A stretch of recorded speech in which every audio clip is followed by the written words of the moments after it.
ಆತ್ಮೀಯ ಬಂಧುಗಳೇ, ಶ್ರೀಮದ್ ಭಾಗವತಂ ಸ್ಕಂದ 3 ಭಾಗ 1 ಅಧ್ಯಾಯ 8 ಗರ್ಭೋದಕಶಾಯಿ ವಿಷ್ಣುವಿನಿಂದ ಬ್ರಹ್ಮನ ಅವತರಣ. ಇದರಿಂದ 9ನೇ ಶ್ಲೋಕವನ್ನ ತಿಳ್ಕೊಳ್ಳೋಣ. ಶ್ಲೋಕ 9.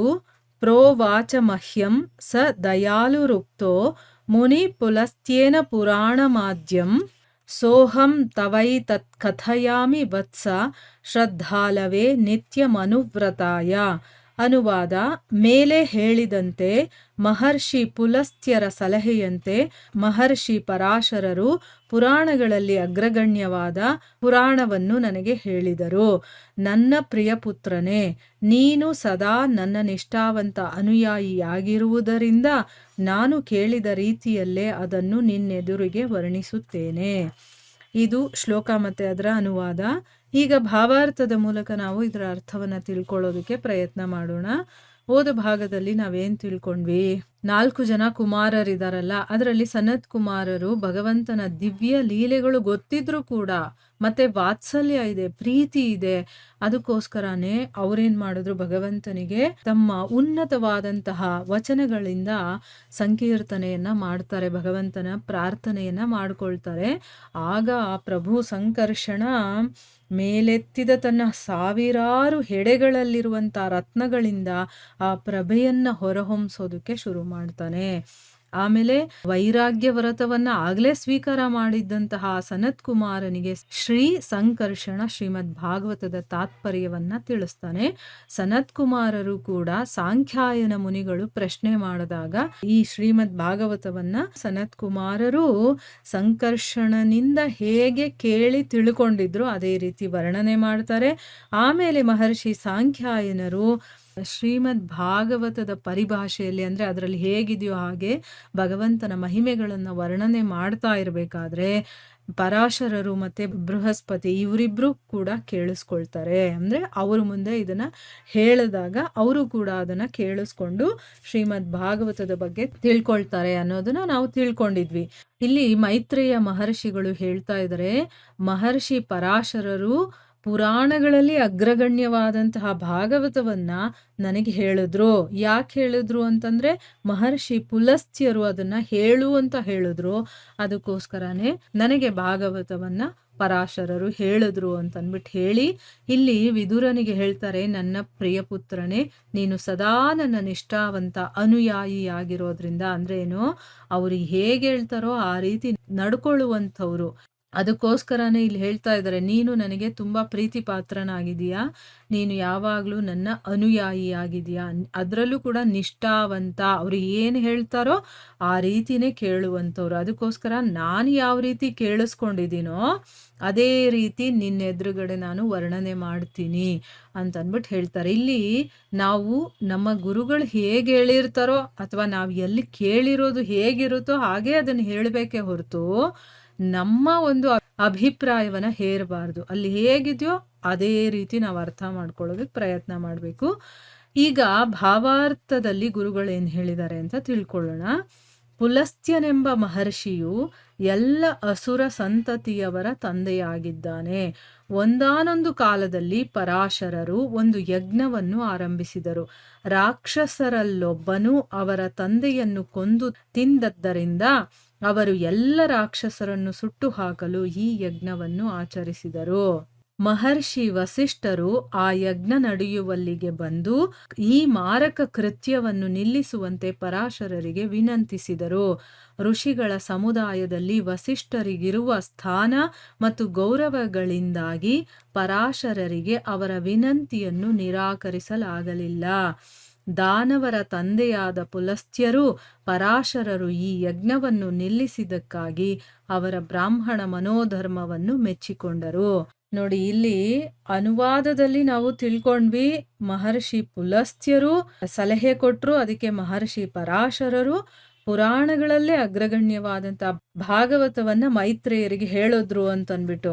ಆದ್ರೆ ಇಲ್ಲಿ ಪುಲಸ್ತ್ಯರು ಮತ್ತೆ ಪರಾಶರರು ಇವರ ಬಗ್ಗೆ ಇರುವಂತ ಒಂದು ಘಟನೆಯನ್ನ ಕೂಡ ಇಲ್ಲಿ ಗುರುಗಳು ಹೇಳ್ತಾ ಇದ್ದಾರೆ. ಏನು ಅಂತಂದ್ರೆ, ಪುಲಸ್ತ್ಯ ಮಹರ್ಷಿ ಇದಾರಲ್ಲ, ಇವರು ಇರುವಂತ ಎಲ್ಲಾ ಅಸುರ ಸಂತತಿ ಇದೆಯಲ್ಲ ಅವರ ತಂದೆ. ಅಂದ್ರೆ ಅವರಿಂದನೇ ಅಸುರರು ಉತ್ಪತ್ತಿಯಾಗಿರುವಂಥದ್ದು. ಒಂದು ಸರಿ ಪರಾಶರರು ಒಂದು ಯಜ್ಞವನ್ನ ಪ್ರಾರಂಭ ಮಾಡ್ತಾರೆ. ಯಾಕೆ ಆ ಯಜ್ಞವನ್ನ ಮಾಡ್ತಾರೆ ಅಂತಂದ್ರೆ, ರಾಕ್ಷಸರಲ್ಲಿ ಒಬ್ಬ ಪರಾಶರರ ತಂದೆಯನ್ನ ಕೊಂದು ತಿನ್ಬಿಟ್ಟಿರ್ತಾನೆ. ಸೊ ಅದಕ್ಕೋಸ್ಕರನೇ ಎಲ್ಲಾ ರಾಕ್ಷಸರನ್ನು ಕೂಡ ನಾನು ಸುಟ್ಟು ಹಾಕ್ಬಿಡ್ಬೇಕು ಅಂತನ್ಬಿಟ್ಟು ಒಂದು ಯಜ್ಞವನ್ನ ಮಾಡ್ತಾ ಇರ್ತಾರೆ. ಆಗಿನ ಕಾಲದಲ್ಲೆಲ್ಲ ಯಜ್ಞ ಯಾಗಾದಿಗಳಿಂದ ಶಕ್ತಿಯನ್ನ ಪಡೆದು ಬೇರೆಯವರನ್ನ ಏನು ಬೇಕಾದ್ರೂ ಮಾಡ್ಬೋದಾಗಿತ್ತು. ಅಷ್ಟು ಶಕ್ತಿ ಅವರಲ್ಲಿ ಇರ್ತಾ ಇತ್ತು. ಮಹರ್ಷಿಗಳಲ್ಲಿ ಯೋಗ ಶಕ್ತಿಗಳು ಅಂತ ಇರುತ್ತಲ್ವಾ, ಅದಕ್ಕೋಸ್ಕರ ರಾಕ್ಷಸ ನನ್ನ ತಂದೆಯನ್ನೇ ತಿಂದ್ಬಿಟ್ಟಿದ್ದಾನೆ ಅಂತನ್ಬಿಟ್ಟು ಇಡೀ ರಾಕ್ಷಸ ಸಂತತಿನೇ ಇರಬಾರ್ದು, ಆ ರೀತಿ ಎಲ್ರೂ ಸುಟ್ಟು ಹಾಕ್ಬಿಡ್ತೀನಿ ಅಂತನ್ಬಿಟ್ಟು ಅವ್ರು ಯಜ್ಞವನ್ನ ಆಚರಣೆ ಮಾಡ್ತಾ ಇರ್ತಾರೆ. ಅಲ್ಲಿಗೆ ವಸಿಷ್ಠ ಮಹರ್ಷಿಗಳು ಬರ್ತಾರೆ. ಬಂದ್ಬಿಟ್ಟು ನೀನು ಈ ರೀತಿ ಮಾಡಬಾರ್ದು, ನೀನು ಈ ಕೆಲಸವನ್ನ ನಿಲ್ಲಿಸ್ಬೇಕು ಅಂತ ಹೇಳ್ತಾರೆ. ಈಗ ಬೇರೆಯವರಾದ್ರೆ ಏನ್ ಮಾಡ್ತಿದ್ರು, ಏನ್ ನೀವ್ ಹೇಳ್ದಂಗೆ ನಾವು ಕೇಳ್ಬಿಡ್ಬೇಕಾ, ನನ್ನ ಇಷ್ಟ ಅಂತ ಹೇಳ್ತೀವಿ ನಾವು ಅಲ್ವಾ. ಆದ್ರೆ ಮಹರ್ಷಿ ವಸಿಷ್ಠರಿಗೆ ಎಷ್ಟು ಒಂದು ಗೌರವ ಇತ್ತು, ಅವ್ರಿಗೊಂದು ಮರ್ಯಾದೆ ಇತ್ತು ಅಂತಂದ್ರೆ, ಅವ್ರು ಹೇಳಿದ ತಕ್ಷಣ ಪರಾಶರ ಮಹರ್ಷಿಗಳು ಯಜ್ಞವನ್ನ ಮಾಡೋದಕ್ಕಾಗ್ಲಿಲ್ಲ. ಅಂದ್ರೆ ಅವ್ರು ಹೇಳಿದ ಮಾತಿಗೆ ಇಲ್ಲ ಅಂತ ಹೇಳೋದಕ್ಕಾಗ್ಲಿಲ್ಲ. ಅಂದ್ರೆ ಅಷ್ಟು ಗೌರವಾನ್ವಿತ ಒಂದು ಸ್ಥಾನದಲ್ಲಿ ಇದ್ದಂಥವರು ವಸಿಷ್ಠರು. ತಕ್ಷಣ ಏನು ಮಾಡ್ತಾರೆ, ಅವರು ಯಜ್ಞವನ್ನ ನಿಲ್ಲಿಸ್ತಾರೆ. ಆಗ ದಾನವರ ತಂದೆ ಯಾರು, ಪುಲಸ್ತ್ಯರು, ಅವರು ಪರಾಶರ ಮಹರ್ಷಿಗಳು ಈ ಯಜ್ಞವನ್ನ ನಿಲ್ಸಿದ್ದಕ್ಕೋಸ್ಕರ, ಅಂದ್ರೆ ಅವರು ಬ್ರಾಹ್ಮಣರಲ್ವಾ. ಬ್ರಾಹ್ಮಣರು ಅಂತಂದ್ರೆ ಏನು, ಬ್ರಹ್ಮನ ಬಗ್ಗೆ ಅಂದ್ರೆ ಭಗವಂತನ ಬಗ್ಗೆ ಗೊತ್ತಿರುವಂಥವ್ರು, ಭಗವಂತನಿಗೆ ತುಂಬಾ ಹತ್ತಿರವಾಗಿರುವಂಥವ್ರು, ಆ ಭಗವಂತನಲ್ಲೇ ರಮಿಸ್ತಾ ಇರುವಂಥವ್ರು. ಆ ಬ್ರಾಹ್ಮಣರ ಮನೋಧರ್ಮವನ್ನ ಮೆಚ್ಕೊಳ್ತಾರೆ. ಈಗ ಅವ್ರ ಮನಸ್ಸಲ್ಲಿ ಆಯ್ತು ಬಿಡು ಹೋಗ್ಲಿ ಅಂತ ಕ್ಷಮಾಗುಣ ಇರುತ್ತಲ್ಲ, ಅದು ಎಲ್ಲರಿಗೂ ಬರೋದಿಲ್ಲ. ಯಾರು ಬ್ರಾಹ್ಮಣನಾಗಿರ್ತಾನೋ ಅವನಿಗೆ ಆ ಕ್ಷಮಾಗುಣ ಅನ್ನೋದು ಇರುತ್ತೆ. ಸೊ ಅದಕ್ಕೋಸ್ಕರ ಅವರು ಮಹರ್ಷಿ ವಸಿಷ್ಠರು ಹೇಳಿದ ತಕ್ಷಣ ರಾಕ್ಷಸರನ್ನ ಕೊಲ್ಲಬೇಕು ಅಂತ ಯಜ್ಞವನ್ನ ಮಾಡ್ತಿರ್ತಾರಲ್ಲ, ಅದನ್ನ ನಿಲ್ಲಿಸ್ತಾರಲ್ವಾ, ಅದಕ್ಕೋಸ್ಕರ ಅವರಿಗೆ ತುಂಬಾ ಸಂತೋಷ ಆಗತ್ತೆ. ವೇದಗಳ ಅನುಬಂಧಗಳಾಗಿದ್ದು ಪುರಾಣಗಳೆಂದು ಕರೆಯಲಾದ ವೈದಿಕ ಸಾಹಿತ್ಯದ ಮೇಲೆ ಭವಿಷ್ಯದಲ್ಲಿ ಅವರೊಬ್ಬ ಮಹಾನ್ ಪ್ರವಚನಕಾರರಾಗುವರೆಂದು ಆಶೀರ್ವಾದವನ್ನು ಮಾಡಿದರು. ನೋಡಿ, ಈಗ ಅವ್ರಿಗೆ ತುಂಬಾ ಸಂತೋಷ ಆಯ್ತು. ಯಾರಿಗೆ, ಪುಲಸ್ತ್ಯರಿಗೆ. ಅವ್ರೇನು ಮಾಡ್ತಾರೆ, ಈಗ ವೇದಗಳ ಅನುಬಂಧಗಳಾಗಿದ್ದು ಪುರಾಣಗಳು ಅಂದ್ರೆ ಅರ್ಥ ಏನು, ವೈದಿಕ ಸಾಹಿತ್ಯಗಳಿರುತ್ತಲ್ಲ, ಈಗ ವೇದಗಳನ್ನ ಅರ್ಥ ಮಾಡ್ಕೋಬೇಕು ಅಂತಂದ್ರೆ ಎಲ್ಲರಿಗೂ ಡೈರೆಕ್ಟ್ ಆಗಿ ಅದು ಅರ್ಥ ಆಗೋದಿಲ್ಲ. ಅದಕ್ಕೆ ಅಂತನ್ಬಿಟ್ಟೆ ಪುರಾಣಗಳಿರೋದು, ಅದರ ಮೂಲಕ ನಾವು ವೇದಗಳನ್ನ ಅರ್ಥ ಮಾಡ್ಕೊಳ್ಳೋದು. ಸೊ ಇನ್ನ ಮುಂದಕ್ಕೆ ಭವಿಷ್ಯದಲ್ಲಿ ಅವರು ಒಬ್ಬ ದೊಡ್ಡ ಪ್ರವಚನಕಾರರಾಗ್ತಾರೆ ಅಂತನ್ಬಿಟ್ಟು ಅವ್ರಿಗೆ ಆಶೀರ್ವಾದವನ್ನ ಮಾಡ್ತಾರೆ. ಪರಾಶರರ ಕಾರ್ಯವನ್ನು ಪುಲಸ್ತ್ಯರು ಪ್ರಶಂಸಿಸಿದರು. ಏಕೆಂದರೆ ಪರಾಶರರು ತಮ್ಮ ಬ್ರಾಹ್ಮಣ ಸಹಜ ಕ್ಷಮಾಗುಣದಿಂದಾಗಿ ರಾಕ್ಷಸರನ್ನು ಕ್ಷಮಿಸಿದ್ದರು. ಪರಾಶರರು ಯಜ್ಞದಲ್ಲಿ ಎಲ್ಲಾ ರಾಕ್ಷಸರನ್ನೂ ನಿರ್ನಾಮ ಮಾಡಲು ಶಕ್ತರಾಗಿದ್ದರು. ಆದರೆ ಅವರು ದಾನವರ ಸೃಷ್ಟಿಯಾಗಿರುವುದೇ ಜೀವಜಂತುಗಳನ್ನು, ಮಾನವರನ್ನು ಮತ್ತು ಪ್ರಾಣಿಗಳನ್ನು ತಿನ್ನುವುದಕ್ಕೆ. ಆ ಕಾರಣದಿಂದ ನನ್ನ ಬ್ರಾಹ್ಮಣ ಸಹಜ ಧರ್ಮವಾದ ಕ್ಷಮಾಗುಣವನ್ನು ನಾನೇಕೆ ಹಿಂದೆಗೆದುಕೊಳ್ಳಬೇಕು ಎಂದು ವಿಚಾರ ಮಾಡಿದರು. ಅಂದ್ರೆ ಆಶೀರ್ವಾದ ಮಾಡ್ತಾರೆ ಪುಲಸ್ತ್ಯರು ಪರಾಶರ ಮಹರ್ಷಿಗಳಿಗೆ, ಮತ್ತೆ ಪ್ರಶಂಸೆ ಕೂಡ ಮಾಡ್ತಾರೆ. ಯಾಕೆ ಅಂತಂದ್ರೆ ಪರಾಶರರು ಏನ್ ಮಾಡ್ತಾರೆ, ಅವರು ಬ್ರಾಹ್ಮಣರಾಗಿದ್ರಿಂದ ಅವರಲ್ಲಿ ಸಹಜವಾಗೇ ಕ್ಷಮಾಗುಣ ಇರುತ್ತೆ. ಯಾವುದನ್ನು ಅವರು ಸೀರಿಯಸ್ ಆಗಿ ತಗೊಳ್ಳೋದಿಲ್ಲ. ಬಿಡು ಹೋಗ್ಲಿ, ಬೇರೆಯವರನ್ನ ಕ್ಷಮಿಸುವಂತ ಗುಣ ಅವರಲ್ಲಿ ಇರುತ್ತೆ. ಅದಕ್ಕೆ ರಾಕ್ಷಸರನ್ನ ಕ್ಷಮಿಸ್ತಾರೆ, ಹೋಗ್ಲಿ ಬಿಡು ಅಂತ. ಹಾಗನ್ಬಿಟ್ಟು ಪರಾಶರರಿಗೆ ಆ ಶಕ್ತಿ ಇರ್ಲಿಲ್ಲ, ಎಲ್ಲರನ್ನು ಕೊಲ್ಲೋ ಶಕ್ತಿ ಇರ್ಲಿಲ್ಲ ಅಂತಲ್ಲ, ಅವರಿಗೆ ಅಷ್ಟು ಶಕ್ತಿ ಇತ್ತು. ಅಂದ್ರೆ ಯಜ್ಞದಲ್ಲಿ ಎಲ್ಲಾ ರಾಕ್ಷಸರನ್ನೂ ಕೂಡ ನಿರ್ನಾಮ ಮಾಡುವಷ್ಟು ಶಕ್ತರಾಗಿದ್ರು ಕೂಡ ಅವರು ದಾನವರು ಸೃಷ್ಟಿಯಾಗಿರೋದೇ ಜೀವಜಂತುಗಳನ್ನ, ಮಾನವರನ್ನ ಮತ್ತೆ ಪ್ರಾಣಿಗಳನ್ನ ತಿನ್ನೋದಕ್ಕೋಸ್ಕರನೇ. ಈಗ ಹುಲ್ಲು ತಿನ್ನು ಅಂದ್ರೆ ತಿನ್ನುತ್ತಾ ಇಲ್ಲ, ಅದರ ಒಂದು ಗುಣನೇ ಅದು ಮಾಂಸವನ್ನ ತಿನ್ನುವಂಥದ್ದು. ಸೊ ಅದಕ್ಕೆ ಹೋಗ್ಬಿಟ್ಟು ನಾವು ಶಿಕ್ಷೆ ಕೊಟ್ರೆ ಆಗುತ್ತಾ, ಇಲ್ಲ, ಅದ್ರ ಇರೋದೇ ನೇಚರ್ ಹಾಗೆ. ಸೊ ಹಾಗೆ ದಾನವರು ಸೃಷ್ಟಿಯಾಗಿರೋದೇ ಬೇರೆ ಬೇರೆ ಜೀವಜಂತುಗಳನ್ನ, ಮಾನವರನ್ನ, ಪ್ರಾಣಿಗಳನ್ನ ಇಂಥದನ್ನೆಲ್ಲ ತಿನ್ನೋದಕ್ಕೋಸ್ಕರ. ಅದಕ್ಕೋಸ್ಕರ ನಾನು ನನ್ನ ಒಂದು ಸಹಜ ಧರ್ಮ ಏನಿದೆ, ಕ್ಷಮಾಗುಣ ಅಲ್ವಾ, ಅದನ್ನ ಯಾಕೆ ನಾನು ಬಿಡಬೇಕು, ಹೋಗ್ಲಿ ಬಿಡು, ಅವರನ್ನ ಕ್ಷಮಿಸ್ಬಿಡೋಣ ಅಂತ ಅಂದ್ಬಿಟ್ಟು ಅವರು ಕ್ಷಮಿಸ್ತಾರೆ. ಪುರಾಣಗಳ ಬಗ್ಗೆ ಮಹಾಪ್ರವಚನಕಾರರಾದ ಪರಾಶರರು ಮೊದಲಿಗೆ ಶ್ರೀಮದ್ ಭಾಗವತ ಪುರಾಣವನ್ನು ಕುರಿತು ಪ್ರವಚನ ಮಾಡಿದರು. ಏಕೆಂದರೆ ಪುರಾಣಗಳಲ್ಲೆಲ್ಲ ಅದು ಅಗ್ರಗಣ್ಯವಾದುದು. ಪರಾಶರರಿಂದ ತಾವು ಕೇಳಿದ ಅದೇ ಭಾಗವತವನ್ನು ಮೈತ್ರೇಯ ಮುನಿಗಳು ನಿರೂಪಿಸಲು ಬಯಸಿದರು.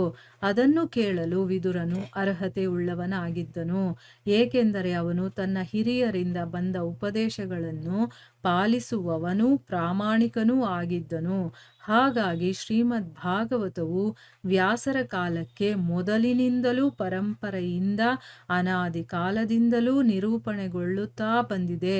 ತಾವು ಇತಿಹಾಸಕಾರರೆಂದು ಹೇಳಿಕೊಳ್ಳುವವರು ಪುರಾಣಗಳ ಕಾಲವನ್ನು ಕೆಲವು 100 ವರ್ಷಗಳಷ್ಟು ಹಳೆಯದು ಎಂದು ಲೆಕ್ಕ ಹಾಕುತ್ತಾರೆ. ನಿಜವಾಗಿ ನೋಡಿದರೆ ಪುರಾಣಗಳು ಅನಾದಿ ಕಾಲದಿಂದಲೂ ಅಸ್ತಿತ್ವದಲ್ಲಿದ್ದವು. ಅವು ಕಾಲ್ಪನಿಕ ದಾರ್ಶನಿಕರು ಮತ್ತು ಪ್ರಾಪಂಚಿಕರ ಐತಿಹಾಸಿಕ ಲೆಕ್ಕಾಚಾರಗಳಿಗಿಂತ ಮುಂಚಿನಿಂದಲೂ ಅಸ್ತಿತ್ವದಲ್ಲಿದ್ದವು. ಇಲ್ಲಿ ಏನ್ ಹೇಳ್ತಾ ಇದ್ದಾರೆ ಅಂತಂದ್ರೆ, ಪರಾಶರ ಮುನಿಗಳು ಹೇಗೆ ಏನು ಅದ್ರ ಬಗ್ಗೆ ಎಲ್ಲ ಹೇಳಿದ್ರು. ಮತ್ತೆ ಪುರಾಣಗಳ ಬಗ್ಗೆ ಮಹಾಪ್ರವಚನಕಾರರವರು. ಪರಾಶರರು ಮೊದಲಿಗೆ ಶ್ರೀಮದ್ ಭಾಗವತ ಪುರಾಣವನ್ನ ಪ್ರವಚನ ಮಾಡಿದ್ರು. ಯಾಕೆ ಅಂತಂದ್ರೆ ಪುರಾಣಗಳಲ್ಲೆಲ್ಲ ಅದು ಅಗ್ರಗಣ್ಯವಾಗಿರುವಂಥದ್ದು, ತುಂಬಾ ಉನ್ನತ ಮಟ್ಟದಲ್ಲಿ ಇರುವಂಥದ್ದು. ಪರಾಶರರಿಂದ ಮೈತ್ರೇಯ ಮುನಿಗಳು ಅದೇ ಭಾಗವತವನ್ನ ಕೇಳಿದ್ರಲ್ವಾ, ಅದನ್ನ ಈಗ ವಿದುರರಿಗೆ ಹೇಳಬೇಕು ಅಂತ ಇಷ್ಟಪಡ್ತಾ ಇದ್ದಾರೆ. ಮತ್ತು ಅದನ್ನು ಕೇಳೋದಕ್ಕೆ ವಿದುರನಿಗೂ ಕೂಡ ಅರ್ಹತೆ ಇದೆ. ಇಲ್ಲಿ ಎರಡೂ ಕೂಡ ಸರಿಯಾಗಿರ್ಬೇಕು. ಗುರು ಮತ್ತೆ ಶಿಷ್ಯ, ಕೇಳೋರು ಮತ್ತೆ ಹೇಳೋರು ಇಬ್ಬರಿಗೂ ಕೂಡ ಅರ್ಹತೆ ಇರಬೇಕು. ನಾವಿಲ್ಲಿ ಗುರುಗಳು ಹೇಳ್ತಾ ಇರೋದನ್ನ ಕೇಳ್ತಾ ಇರೋದು. ಮಧ್ಯ ಇಲ್ಲಿ ನಾನು ಹೇಳ್ತಾ ಇದ್ದೀನಿ ಅಂತ ಯಾವತ್ತೂ ತಿಳ್ಕೊಬೇಡಿ. ಯಾಕಂದ್ರೆ ನನಗಷ್ಟೊಂದು ಅರ್ಹತೆ ಇಲ್ಲ. ನಾನು ಕೂಡ ಓದ್ತಾ ಇರೋದಿಲ್ಲಿ, ಆಯ್ತಾ. ಗುರುಗಳು ಏನು ಹೇಳ್ತಾ ಇದ್ದಾರೋ ಅದನ್ನ ವಾಪಸ್ ನಿಮಗೆ ಅದನ್ನ ಓದಿ ಹೇಳ್ತಾ ಇದ್ದೇನೆ ಹೊರತು ಇಲ್ಲಿ ನಾನು ಯಾವುದೇ ಪ್ರವಚನ ಮಾಡ್ತಾ ಇಲ್ಲ. ಇದನ್ನ ಚೆನ್ನಾಗಿ ಅರ್ಥ ಮಾಡ್ಕೊಂಡಿರ್ಬೇಕು, ಆಯ್ತಾ. ಆಮೇಲೆ ನಾನೇನೋ ಹೇಳ್ತಾ ಇದ್ದೀನಿ ಅಂತ ತಿಳ್ಕೊಬೇಡಿ. ನಾನು ಕೂಡ ಭಾಗವತವನ್ನ ಓದಿ ಅರ್ಥ ಮಾಡ್ಕೊಳ್ಳೋದಕ್ಕೆ ಪ್ರಯತ್ನ ಮಾಡ್ತಾ ಇರೋದಿಲ್ಲಿ. ಸೊ ಇಲ್ಲಿ ಗುರುಗಳು ಏನ್ ಹೇಳಿದಾರೋ ಭಾವಾರ್ಥದಲ್ಲಿ ಅದನ್ನ ನಿಮ್ಮ ಮುಂದೆ ಓದ್ತಾ ಇದ್ದೀನಿ ಅಷ್ಟೇನೆ. ನನಗೂ ಯಾವುದೇ ವಿಚಾರಗಳು ಗೊತ್ತಿಲ್ಲ. ಇಲ್ಲಿ ಗುರುಗಳು ಹೇಳಿರೋದು ಏನಿದೆಯೋ ಅದನ್ನ ನಿಮ್ಮ ಮುಂದೆ ಹೇಳ್ತಾ ಇದ್ದೀನಿ ಅಷ್ಟೇನೆ. ಸೊ ಇಲ್ಲಿ ಒಬ್ಬ ಕೇಳಬೇಕು ಅಂತಂದ್ರೆ ಅವನಿಗೂ ಅರ್ಹತೆ ಇರಬೇಕು, ಒಬ್ಬ ಹೇಳ್ತಾ ಇದ್ದಾನೆ ಅಂತಂದ್ರೆ ಅವನಿಗೂ ಅರ್ಹತೆ ಇರಬೇಕು.